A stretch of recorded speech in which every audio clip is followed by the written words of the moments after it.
Back again to talk about what happened in the closing arguments on the prosecution side and the defense side.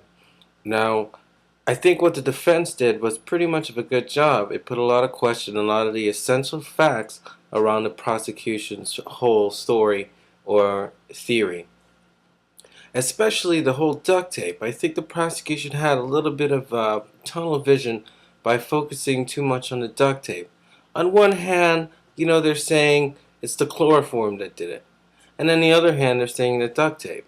Now, if you really think about this and you put this into practical terms, it can lead to doubt. And why do I say that?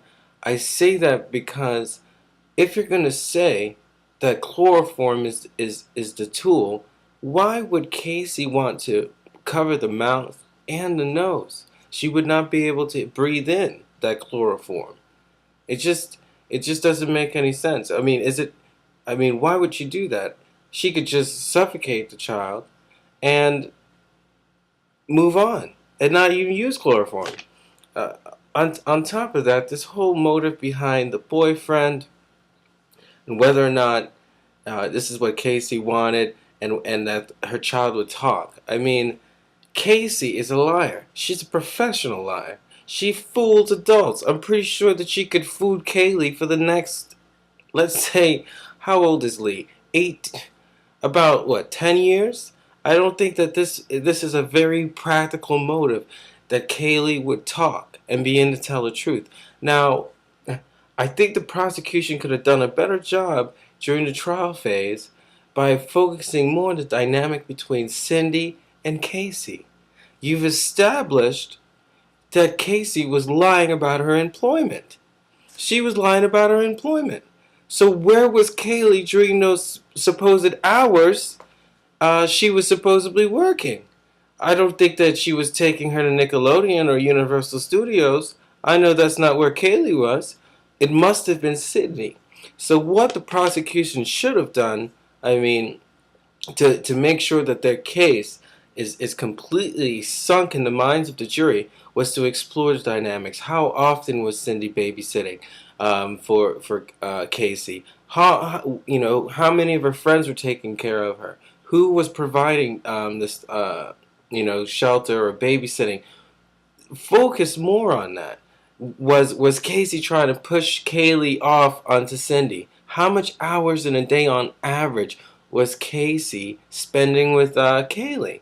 These are the kinds of questions that should have been explored during trial in order for the jury to correctly, if this is true, reach the motive that they were trying to say, that she was a task, that she didn't want the responsibility of being a mother, that she wanted to basically push the responsibility of Kaylee onto someone else. And then when that burden became too much for her, she decided to get rid of it.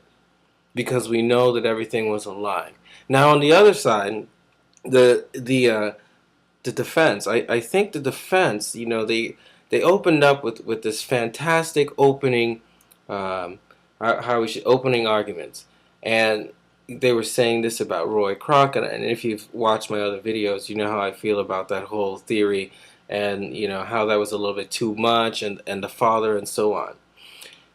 If Jose kept it simple, forgive me for that, but if Counsel Baez kept it simple, just kept it to make a theory that, look, here we have a liar, okay.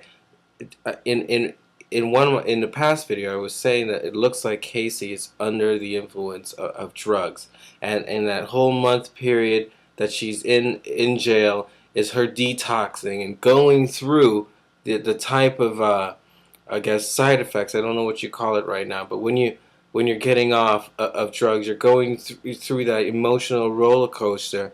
You can see that she's probably undergoing that. So as a defense, I would have focused on the fact that, and it's possible because she did request a sedative while she was in jail when they found Kaylee's body. She did request a sedative. I would have jumped on that and at least provided an excuse for the reason why she was so concerned about herself. Because when you're abusing drugs, you really lose feeling. This is what Xanax does. But anyways, I would have focused on that. I would have. I mean, if I believed her story that she did drown, I mean, it's what's funny is that the prosecution's using the surprise about the drowning as their damning evidence, but yet we have Casey as an established liar. So her saying surprise, is she telling the truth for once? That this is not in fact what happened? She's a liar. She's gonna lie about everything. So I would have focused on the drug use, especially Xanax. I took it. I was playing with Kaylee. The even the duct tape and the sticker that was on there. To me, if as a defense, and if I believed Casey, I would have looked at that as here we're playing a game. Here, this is something that I gave to Kaylee, to be quiet. Yes, she was making a lot of noise. I was hopped up on Xanax. I wanted her to be quiet. I put a little sticker on it for her to be quiet. I fell asleep. I woke up. She's floating in the pool.